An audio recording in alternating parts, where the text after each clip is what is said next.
All right, welcome to Talking Shop. We got a great text, a whole bunch of little parables. Matthew 13:44 through 52. Some wonderful stuff to preach, I think. A fun group of parables. You can just kind of stack them on top of each other. Kind of take your hearers on quite a ride, I think, that will root them in the assurance of Christ and what he has done. We'll talk through it all, talk a little bit about how these are often misused, and I don't know, leave your thoughts about that. I think we're right on that. But join the conversation as always. Take a moment to like and subscribe if you haven't done that yet, and let's get after it. Spit out my Lord in every way, yet I'm still welcome in the arms of the King. All right, Matthew 13:44 through 52. If you're getting tired of parables, we're going to stack them all on top of each other today. You get three for the price of one. A great compaction here. Anyway, so the kingdom of heaven is like, and what's it like? What's the first one it's like? Treasure hidden in a field. Yeah, which a man finds and hides. So the image here is the guy finds treasure. I mean, if I remember correctly, like the idea is like to make sure he has the rights to the treasure. Mm-hmm. Is that right? Yeah. Like buys the whole field to make sure no one can claim that he doesn't get it. Possibility. You don't think that's it? Well, maybe it's like mineral rights. Maybe he thinks there's even more stuff in the field. Oh, could be that too. That too. So if I found this in this field, what else is here? Got it. We're just gonna get everything around it. Take the whole field. Yeah. Right. Or it's kind of the overkill, the zealousness of, hey, I found this in the field to make sure, that I can get it back. Right. I'm gonna get everything else around it to make sure that this stays in my possession. Right. So he expends the treasure. You could just boil it down. Whatever the treasure is worth it for him to go all in. To go all in. To do what he can to have it. And he does it with, it's great. He does it with joy. Yeah. With joy. Yeah, that's true. He sells everything. Yeah. I'm going to get this field because the treasure is that great to him. All right. Simple enough. Let's just kind of move, parables. Let's move through them, right? Because he doesn't really say much, right? Yep. Again, the kingdom of heaven is like, this time it's like a what? A merchant looking for fine pearls. Who's in search, if you will. Yeah. The first one, the guy just kind of stumbles upon something. Yep. This one, he's searching out pearls. This one is a merchant actually searching for pearls. Yep. And he finds one. Yeah. One of great value. Mm-hmm. And then you get kind of this similar idea. Sells everything. And buys it. Yeah. And it doesn't necessarily say that it was worth everything that he gave for it. Sure. He didn't want the opportunity of possibly not being able to get it. And so he gives up everything else so that he can ensure that this pearl comes into his possession. Now, should we decode or talk through those two and then do the net separate, or should we hang them all together? Oh. I think the net kind of changes things a bit. Now you're giving us choices. Yeah. I think we could talk through these two because in essence these two are mirror images of one another. Yeah, they're basically laying the same exact. One's a treasure in the field. So let me tell you the way I had heard this parable years ago. It was basically done in such a way as to shame you as somebody who took so lightly the great gifts we have. In other words, you could just run it this way. Well, you know what we do here at church every Sunday? The word's here. The gifts of Christ are here for you. Mm-hmm. You know this, and you're gonna go to the Dodger game instead of coming to church. You're gonna go take your family to the beach instead of coming to church. You're gonna is this This is how you value the treasure that you've been given. Wow, that's a fairly decent law portion of Right. that. Yeah. Yeah. Right. See, I thought you were going to go stewardship with it. I thought it was going to be so you went out could and do that. bought a Cadillac Escalade instead Yeah. of putting that in the Yeah. offering plate and You know where the giving treasure all is. of that to the Isn't this a pearl of great value? Look at you found what you were searching for right Very here. interesting, yeah. And you're going to squander your resources other places, right? That's terrible. It is. It is when you have the pearl of great price as the second one. Yeah. See, because that's the thing, and I think this is what's missed most often. Is in the first one, the kingdom of heaven is the treasure. In the second one, the kingdom of heaven is the one searching for the treasure. And so, therefore, if the kingdom of heaven is the one searching for the treasure, then it can't. Also, you can't be the one who then has all the work and everything to put into it. Yeah, and there's so a both and to this. Yeah, and so the greater picture seems to be is that the treasure, the ultimate treasure, is you. Is you? You are the kingdom of heaven. Yeah. And what he's comparing, he's saying this is God's work. He is selling everything for you. Yeah. He is selling it all, giving his own life for you. Yeah. Everything, so that he can possess you, right? And he goes all in. There's other cause for this. There's elsewhere in Matthew where it speaks about don't cast your pearls before swine, and we always think of that like don't throw your wisdom out to those who are like.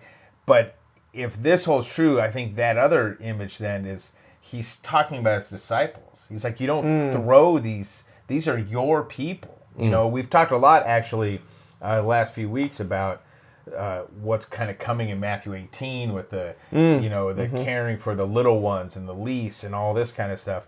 And I think that's more what he's getting at. The kingdom of heaven is a God who is bent on selling it all for you. Yeah. You don't deserve it, right? You're not. But in his eyes, you're his great treasure. Yeah. This is. I agree that you can't just preach this as a sanctification sermon. And that's what usually happens. Yes. That's in a law sermon, that's Yes. what you're trying to do is you need to be better, you need to be holier. But I think because of the way these are structured, there is a sanctification piece to this. Absolutely. But it is a response to that. And so instead of shaming somebody into saying, you're going to go to a Dodger game, it's more of a question. If you know this is here, why would you want to do anything else? You don't have to shame anybody into it. You just lay the treasure out in front of them and say, this treasure is here for you. Yeah. Can you imagine doing anything else or being any place else? Yeah, it's joyful. In doing that. So the sanctification becomes a response to the justification. So if you wanted to preach this as a justification, sanctification, if the kingdom of heaven is you and you are the treasure and he's willing to go pay everything, then in turn of that, you become the one who goes out and seeks treasures for that kingdom as well. And when you find them, you go all in for it out of a response to what he's already done for you. Which fits beautifully with that Matthew 18 notion of like, if one of these sin against you, like you're going all in to save them because they're this valuable treasure. Yeah. Like, don't lose them. Yeah, they're worth it. No. They're worth it. Yeah, that's great. And so then you get the third one, the parable of the net. The kingdom of heaven is like a net that's thrown and it gathers fish of every kind, right? And it's pulled ashore, and then it's sorted there on the shore, I guess, right? So the fish are going in. So this is similar to what we did last week with the harvest. Yes, with the parable of the it's a the one who reiteration. sowed good seed. You got the evil one who sowed weeds. They let them grow together, and now here it's a net, and things are sorted out there. And you even get some of the same language. The angels are there separating it out, the evil from the righteous, and there's the Fiery furnace. And the fish don't get to decide who's bad and who's good. Yep. Yeah. So yeah, again, this is the work of the kingdom. Yeah. So you got him, going all in for his treasure, doing that thing, and in the end, he'll sort it out. Yeah.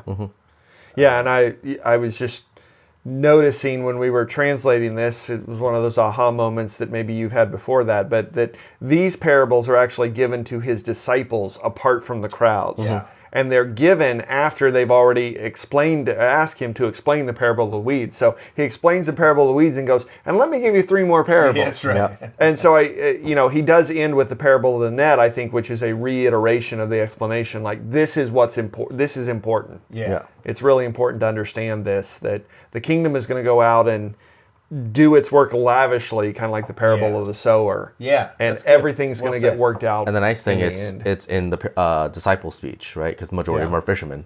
So it's like closing it off with, like, here, let me really help you understand. You didn't understand the farmer language. Let me go with the fisherman language. That's right. Let's go back, And then it kind of caps off with this old and new treasures. He goes, have you understood these things? And they all say yes. And I often... so I train jiu-jitsu, and sometimes I'll watch the kids class before my class, and the professor will show some move, and he goes, can you guys do this? And all the kids, whether they can do it or not, go, yes, professor. And I think, you can't. You have no idea. I always hear that. You understand this? And they're like, yeah. Yeah. I mean, right? Yeah, you guys got it, right? You'll tell me about it later, sure. But yeah, you go, yeah. And he goes... And then he moves from that to this interesting statement that ends it all. Therefore, every scribe who has been trained for the kingdom of heaven is like a master of a house who brings out of his treasure what is new and what is old. Mm-hmm. What's he getting at there? Well, earlier we were discussing, you said that it's kind of like how God is, the message or the news about the kingdom of heaven. It's always been the same. It's always been old treasure. It's always been the new treasure. So you have the Old Testament and the New Testament kind of situation. And it made me think about something. When we go back to that first parable, the kingdom of heaven is like treasure hidden in a field. When a man found it, he hid it again. And then he, in his joys, went and sold all he had brought to that field, right? And it makes me think about kind of like God, right? He created man in the Garden of Eden, and he hid it there. He hid them in the garden to protect them, right? And then when he found them again in sin, what did he do? He hid them again, but this time on the earth, the whole entire earth.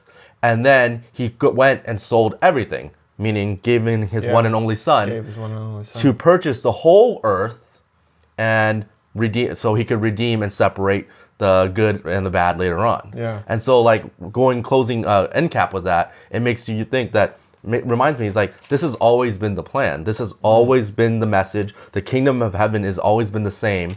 It's now he's showing us new ways in which it's being shared, right? Yeah. So in order for us to come to know, and that's why he asked, do you understand? Yeah. And he's saying it in so many different ways because he really wants us to understand that we are his treasure, that he paid all. Yeah.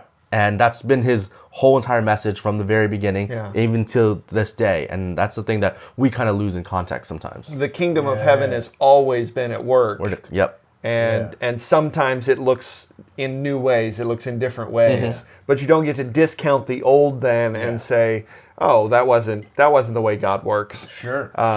And so, I think there's this understanding of, I like the way you said it. He's always been doing this. This has always been his goal. And so we then, as scribes trained in the kingdom, we do the same thing. We use those things that God has given us, those old things, if you will, but we also bring them into the new, into our time. And I think the danger that we have today, just like they probably had back then, Jesus has given us this new teaching, we can just throw everything else out the window. I think we do that, or have a danger of doing that today. God is doing a different thing among his church today. We can just discount everything he's done before. And it's just not the case. we're not being very wise scribes if we do that. Yeah. Yeah. That's well said. All right. Take a moment to like and subscribe. Check out crafterpreaching.com. There'll be articles there on this text and the others, along with some essays and things on preaching. Continue to share your thoughts below. Help the conversation go forward. And God bless your preaching.